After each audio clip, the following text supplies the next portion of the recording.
দেশপ্রেম জাগাতে শিশু হাতে জাতীয় পতাকা। অল্প বয়স থেকেই শিশু মনে দেশপ্রেম থাকা প্রয়োজন, তা দেশ ও দশের কল্যাণ। সেই দিক গুরুত্ব রেখেই শিক্ষকের অভিনব উদ্যোগ। শিশুদের মনে দেশপ্রেম জাগাতে তিনি হাতিয়ার করেছেন দেশের জাতীয় পতাকা। এবার ৭৬তম স্বাধীনতা দিবসের প্রাক্কালে শিক্ষক সম্পন্ন নিজস্ব উদ্যোগে শিশুদের হাতে তুলে দিচ্ছেন আমাদের দেশের জাতীয় পতাকা। আমাদের দেশ, আমাদের এই মাতৃভূমি, আর এই দেশের জাতীয় পতাকা আমাদের গর্বের। তাই শ্রদ্ধা সম্মান জানাতে জাতীয় পতাকা উপহার দিলাম ছাত্রছাত্রীদের হাতে। উদ্দেশ্য জাতীয় পতাকার প্রতি যেমন সম্মান জানানো, তেমন দেশের প্রতি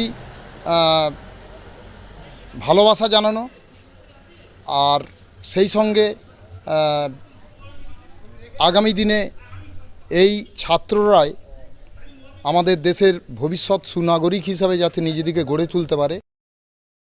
এই গর্ব দেশের ছেলে বুড়ো সমস্ত নাগরিকের। তাই তো আমরা শ্রদ্ধা ভক্তি ভরে আমাদের জাতীয় পতাকাকে মাথায় করে রাখি। সেই শ্রদ্ধা ভক্তি এদেশের শিশু মনে শিক্ষকের এই উদ্যোগকে সাদরে গ্রহণ করছেন ছোট ছোট শিশুরা। গভীর আন্তরিকতার সঙ্গে আনন্দে শিশুরা জাতীয় পতাকা গ্রহণ করছেন। এমনই দৃশ্য দেখা গেল হাওড়ার বাগনানে। 1947 সালের 22শে জুলাই ভারতীয় গণপরিষদে সিলেক্টেড হয়েছে বর্তমান ভারতীয় জাতীয় পতাকার, অর্থাৎ আমরা যে জাতীয় পতাকাকে চিনি তার জন্মদিন ছিল 22শে জুলাই। এই দিনকে সামনে রেখে এই কর্মসূচির সূচনা করলেন শিক্ষক। ডিএমবি মোড়ে স্কুল ছাত্রদের হাতে জাতীয় পতাকা উপহার দিতে দেখা গেল শিক্ষককে। এমন কাণ্ড।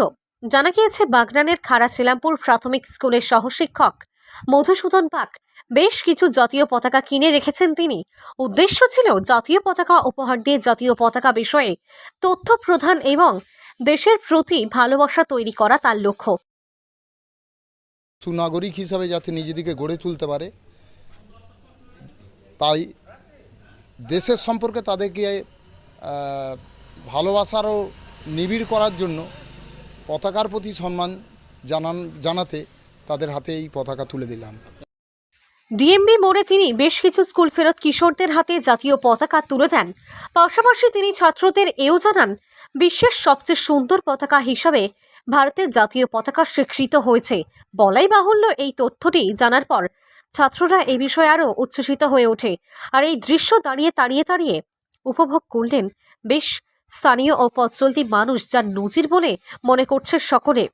হাওড়া থেকে রাকেশ মাইতির রিপোর্ট, লোকাল 18 বাংলা।